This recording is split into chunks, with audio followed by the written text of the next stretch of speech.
Ndoto 8 zinazoonesha wachawi wanakuwinda kimya kimya. Karibu upokee mwanga wa kiroho, tafsiri za ndoto, ushauri na maombi, pamoja na Prophetic Delilah. Kuna ndoto ambazo huonyesha kuwa kuna ufuatiliaji wa kiroho wa siri juu ya maisha yako. Ndoto hizi mara nyingi huja kwa namna ya hofu, kufuatiliwa, au mazingira ya ajabu ambayo hayaeleweki kirahisi. 1. Kuota unafuatwa na mtu au kivuli kimya kimya. Huonyesha ufuatiliaji wa kiroho usioonekana wazi. 2. Kuota watu wanakutazama bila kuongea. Ni ishara ya watu wanaokuangalia kwa nia isiyo njema. 3. Kuota uko mahali pa giza na watu wanakuzunguka. Huonyesha mazingira ya mashambulizi ya siri.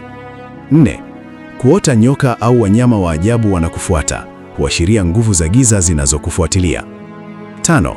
Kuota unaitwa jina lako na mtu usiyemjua.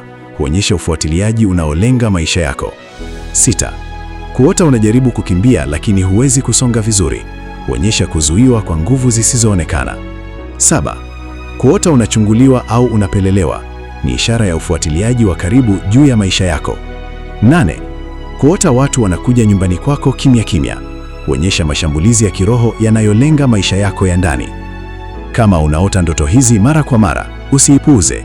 Mara nyingi huwa ni ishara kwamba kuna ufuatiliaji wa kiroho unaohitaji maombi na ulinzi wa Mungu. Kama unaona ndoto hizi, omba hivi: Ee Mungu wangu uliye hai, kwa jina la Yesu Kristo ninakuja mbele zako leo. Neno lako linasema katika Zaburi 121, kwa wewe ndiwe mlinzi wa maisha yangu. Kwa msingi wa neno hilo, ninaomba ulinzi wako juu ya maisha yangu mchana na usiku.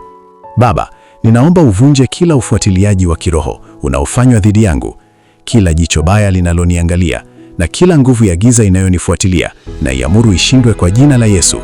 Nifunike kwa damu ya Yesu na ulinde maisha yangu, familia yangu na hatima yangu.